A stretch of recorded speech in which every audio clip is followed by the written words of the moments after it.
Welcome back to the Little Mermaid Retrospective. Quite the fast-growing series on this channel. The first one, now the top video on the channel by a pretty big margin. Number 2 gets a lot of hits relative to the channel as a whole. I'm fairly pleased. So this, for those of you just joining us, is a companion piece to the segment on the TAPAS and Stuff Productions podcast, in which I consume vast amounts of Disney-related media in order to get inspiration for Keys and Kingdoms, a Disney meets Dungeons & Dragons style role-playing game I'm creating. On that podcast, I've watched over 50 movies, The Little Mermaid coincidentally being the 50th, and Little Mermaid's TV spin-off is the first television series I'm covering for the series. Also talking about the Little Mermaid TV series right now is Alison Pregler, very famous reviewer, formerly known as Obscurus Lupa, which I'm sure she'd rather not remember. I just want to make sure you know who I'm talking about. Currently runs the channel Movie Nights. Over the past couple of weeks, she's been watching the Little Mermaid TV series and live tweeting it. I'm not sure if she plans to cover the series on her own YouTube channel, because after she finished the series, she just moved on to watching the 3 Cinderella movies. So maybe she's just fiddling around with her Disney Plus subscription in her spare time rather than for work reasons. Good, I'd hate to have to compete with her. I would lose. Much better if I'm the only person on YouTube talking about the Little Mermaid TV series.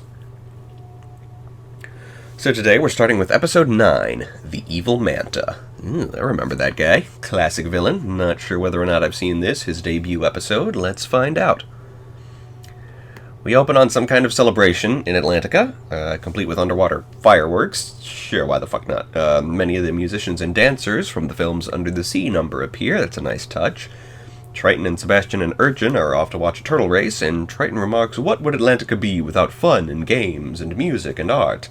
And I'm guessing that'll be a motif in this episode, a theme of sorts, if you will, as that's how writing works. Ariel and Flounder, left unsupervised, explore a volcano and find some crystals. An ethereal voice from the volcano's peak calls out to them, begging them for help. Flounder thinks it's a monster of legend sealed in the volcano by ancient merfolk. Ariel helps break the creature out, and here we meet the Evil Manta, a manta-ray human hybrid who, if I recall some of the other episodes he's appeared in from my childhood, is merely evil for the sake of evilness. Evil is like his culture. So I'm not expecting much complexity from this character, just some delicious reveling in evilness and a performance from the legendary Mr. Tim Curry. As for the Evil Manta's race, well, let me get a good look at his character design. There are several manta-ray-like creatures in D&D, such as Cloakers and Ixit-Zakiels. Perhaps I could borrow one of their names for a race modeled after the Evil Manta. And that right there, that's what this is for, Keys and Kingdoms. The Manta thanks them, evilly, and swims for Atlantica. The Manta uses flattery to recruit a tiny octopus athlete. Or not recruit him, just turn him and his swordfish friend against each other? Yeah, he just goes around flattering everybody, making them think they're better than everyone else. And the kingdom erupts in chaos, by which I mean petty squabbles and bickering. But hey, the Manta seems okay with that. Maybe he's a Marrow? No, that maybe Marrow is the race to which he belongs. Ariel weaves a net, and she and Flounder try to catch the Manta in it. Okay, he has an electrical tail, note that, as a racial ability, and he declares himself more powerful than friendship or love, so yeah, evil! Ariel thinks that if she can just get everyone in Atlantica to remember that they love each other, they can defeat the Manta. But at this point, the squabbles the Manta ignited have evolved into full-on race riots, every creature in the sea sticking to their own species and declaring their superiority, accusing the other creatures of dirtying the waters and wrecking the economy. Okay, then. I guess if the writers wanted to make the race riot analog unsubtle, that was their prerogative. Ariel fails to calm the riots and runs into Flounder, falling under the Manta's influence. Okay, the influence is definitely some sort of hypnosis power. He doesn't just convince people to become prejudiced. Okay, that's good. That makes the plot better. That's good. So now Flounder is racist too. Doesn't care for mermaids. How big is the Evil Manta? I'll have to get him in the same shot as Ariel so I can get an idea of his scale. Manta rays are real fucking big, you know. Like, you get preconceived notion in your head that maybe they're, like, human-sized. No, they're way, way bigger than that. Ariel pleads with Flounder to try to remember the fun they've had, and he admits he was just bluffing to make the Manta leave him alone. The Manta's powers did not work on him, because he loves Ariel. But all the rioters don't approve of a merfolk, and they, whatever kind of fish Flounder is, fraternizing. So Ariel and Flounder go into hiding. We get an adorable flashback of a much younger Flounder and Ariel first meeting and becoming friends. Aww. In the flashback, Flounder explains that his name is Guppy number 35 and that Flounder is a nickname. Nice cultural detail. Fish culture. I mean, fish, after all, have so many children that they surely can't come up with names for all of them, so they just number them. And this explains why Flounder's name is that of a fish species to which he does not belong. They take on names based on, the ocean life that surrounds them. I like it. Although a young fish is not a guppy. A guppy is a species of freshwater fish. Same thing with minnow. A minnow isn't a word for a young fish either. It's a species. A young fish is called a fry. Just a little bit of linguistic FYI for you.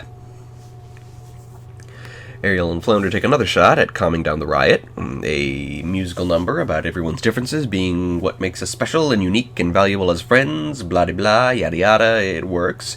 She restores harmony and friendship to Atlantica. There's admittedly a very good musical moment where Ariel demonstrates how boring life would be if it was one note, so to speak, by singing one line of the song with just one repeated note. That's good.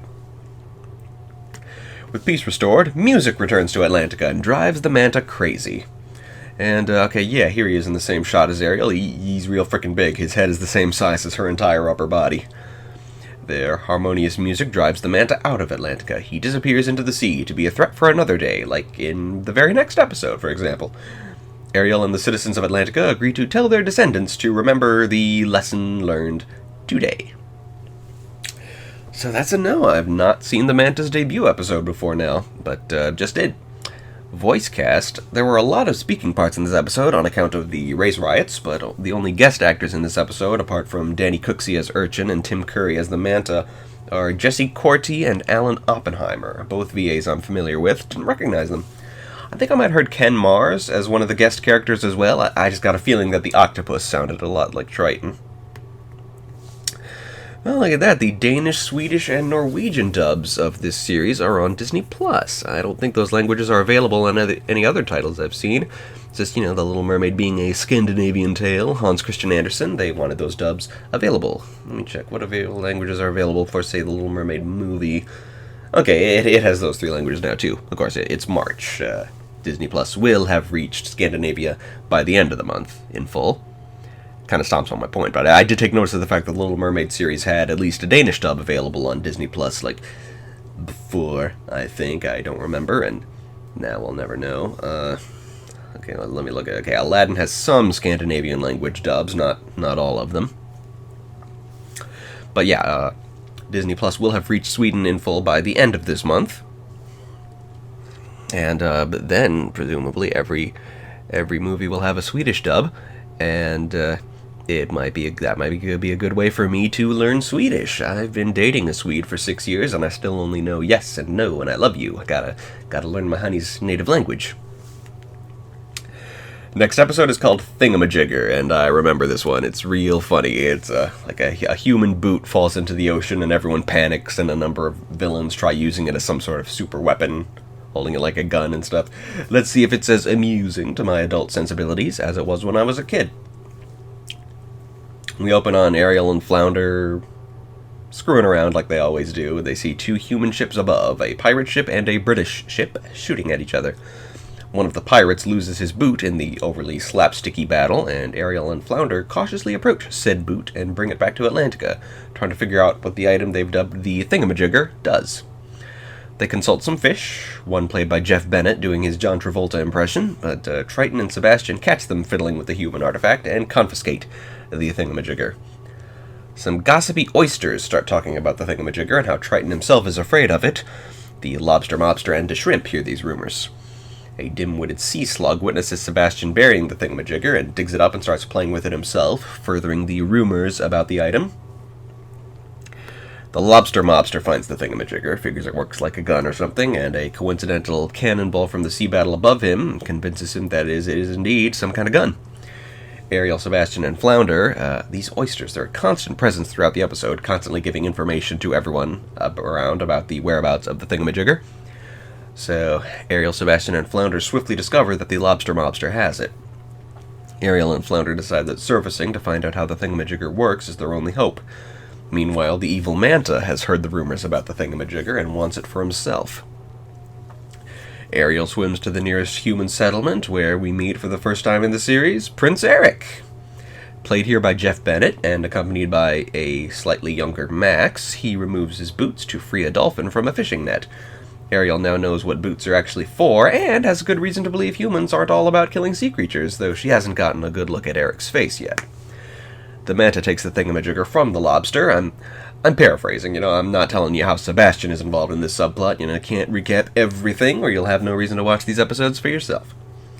This is the first appearance of Dudley, an elderly turtle who's some sort of friend or advisor to Triton. Sounds like Jeff Bennett. He's got a lot to do this episode, Jeff Bennett. Probably my favorite voice actor. The evil Manta storms Atlantica with the Thingamajigger, but Ariel turns up with Eric's boots.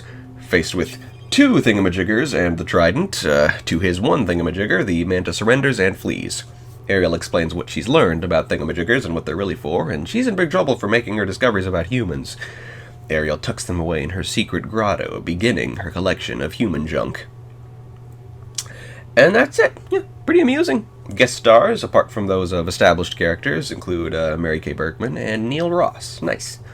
Oh, and here's a nice detail. The episode was written by one Chuck Menville, and the episode credits also include an in memoriam to him. That's sweet. Episode 11 is called Red. Heck, if I know whether I've seen this one before, the title doesn't tell us much. We open with Sebastian performing for a crowd of merfolk. We haven't seen a lot of merfolk in this series yet. They've been suspiciously absent from the merfolk kingdom, now I think about it. One mermaid is black and one merman looks Latino. That's nice to see, some arbitrary ethnic diversity from Disney in 1992. Nice to see. That's not a thing that started in the new 10s. I really do like how indiscriminate Disney is with its with the races of its characters these days. Just throws them like dice, really. And one mermaid has pink hair, which, fair enough. It's not like Ariel's vibrant crimson hair is a color that naturally occurs in humans, so fair enough. Maybe mermaid hair comes in pink, why not? So this party is Ariel's party, and one of the attendees is Pearl, who, I get the feeling it will become recurring. It's a stereotypical bitchy blonde girl played by Cree Summer. And that's one thing I love about animation. Cree Summer, who is black, playing the stereotypical bitchy blonde girl. Chris Rock talked about that at the Oscars once, how voice acting can give you access to a beautiful array of acting roles you'd never have in live action. It was overshadowed by the punchline, if you're a black man, you can play a donkey or a zebra. And the following punchline, which was his claim that voice acting is the easiest job in the world, which didn't please most of the people who have more experience in that arena than he does. King Triton is working on inventory of his royal treasury, missing the obvious signs that his treasurer, played by Jim Cummings, is embezzling. The treasurer is a fish by the name of Glowfish, that's not much of a name, who glows in various colors depending on his mood, a gimmick he lays on thick with pretty obvious wordplay.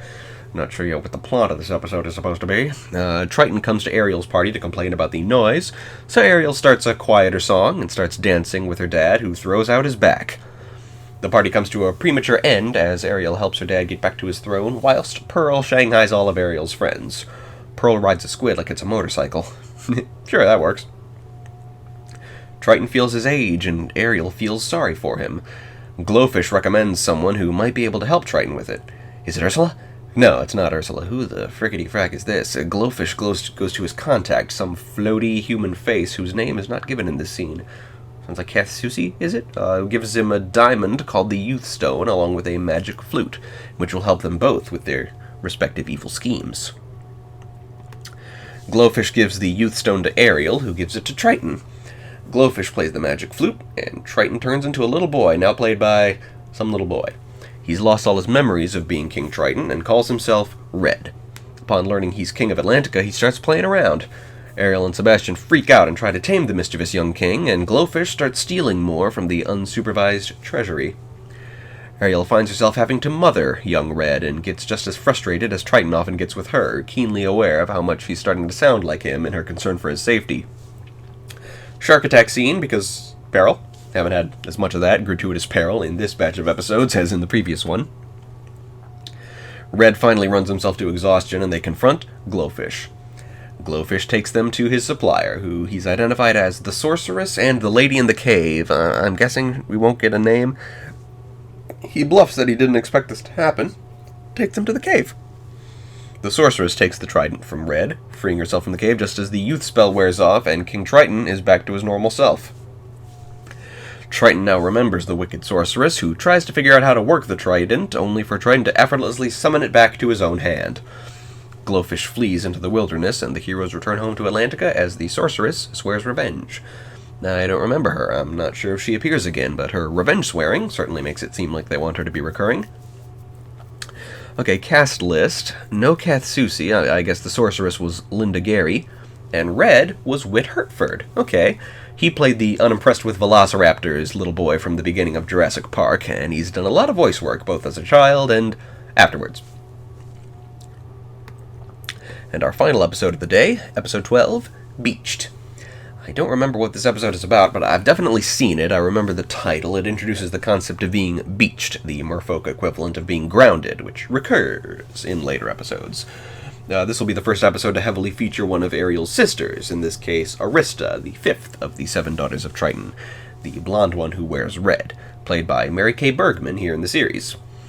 We open on our antagonists for the evening, Ebb and Flo, played by Richard Caron and Kath Soucie, a pair of crocodiles who have recently immigrated to the ocean because everyone on their home turf knows they're crooks.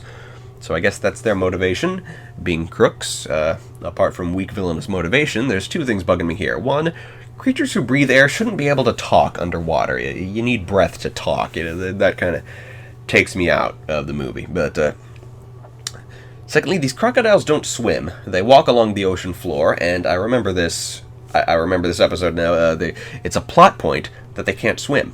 Yeah, crocodiles swim. It's kind of half of what they're known for. They bite really hard, and they swim. Not exactly complicated people, crocodiles. Anyway, whatever, we open on 5 of Ariel's sisters, preparing for the Carnival of the Tides, all of them finally given voice actors. The eldest, Atina, is played by Kath Soucie, and then others. I'll figure it out if and when other sisters become relevant.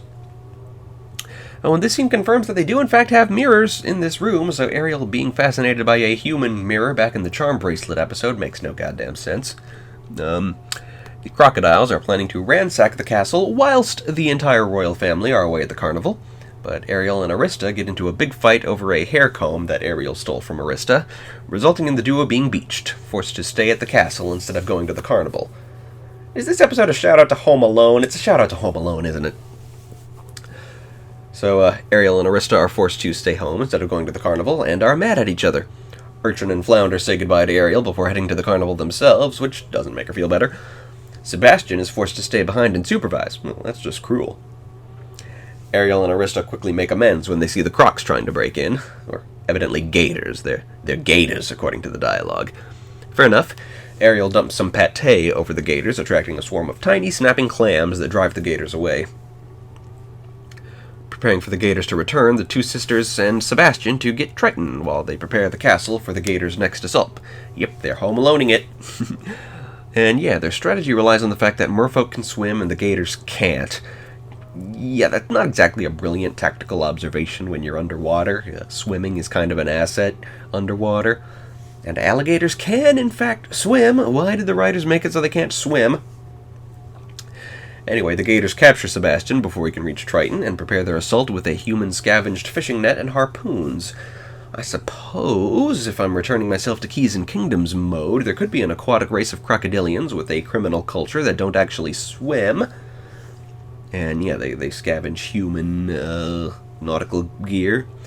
Maybe make them a cross of crocodiles and hippos, kinda. That's kind of got an Egyptian motif to it, crocodile-hippo hybrids. And see, hippos, despite being amphibious, they don't really swim. They're just able to run really fast underwater. Hey, check me out. I conceived an original creature for the Keys and Kingdoms universe. Sometimes this project is worthwhile. At the carnival, in a surprisingly somber moment, Triton reflects on the girl's late mother and wonders if he's doing a good job of raising them. Yeesh, this show is definitely not for adults, but it sure has its moments that make you realize that adults are writing the scripts. For 5 seconds there, this episode was really heavy. So traps are set at all the entrances to the castle, Home Alone montage, and additional Home Alone antics. Home Alone, it's a classic. And, let's see, I think I saw Home Alone on Disney+, so it must have been by Fox then. Or maybe it was Touchstone. I don't know. It's a nice scheme, setting up traps to defend one's home and property. Ebb and Flow wait until dark for their third assault. Not that you can tell from the animation that it's darker in this scene than it was previously. And I've really had enough of this show for one day. Do I really have to watch the last 7.5 minutes of the episode? I do? Okay. Third assault, Ebb tunnels into the treasury, and they run him over with a giant sea slug. K-note, giant slugs.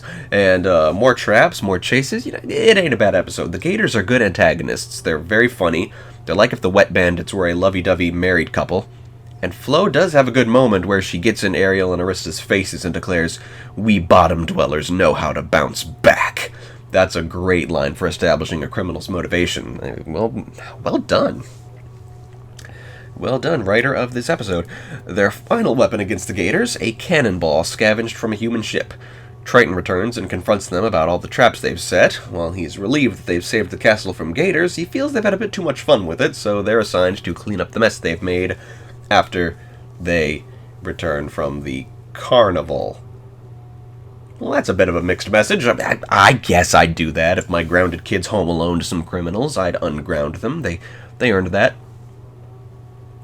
Okay, nice batch of episodes.